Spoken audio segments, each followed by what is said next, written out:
ফোনে অযথা অ্যাডভার্টাইজ আসা বন্ধ করার জন্য আমরা প্রথমে আমাদের ফোনের সেটিংয়ে যাব। সেটিংয়ে যে আমাদের সার্চ বারে লিখব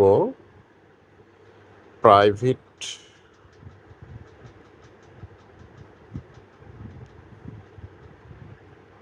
প্রাইভেট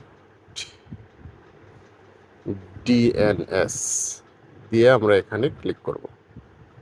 ক্লিক করার পর আমরা লাস্টে প্রাইভেট ডিএনএস যেটা লেখা আছে এখানে ক্লিক করব। ক্লিক করে 3 নাম্বার আমরা সিলেক্ট করব। 3 নাম্বার সিলেক্ট করলে এখানে সার্চ বারে আমাদের সার্চ বার আসবে এবং সার্চ বারে লিখতে হবে ডিএনএস adguard.com লিখে আমরা সেভ করব।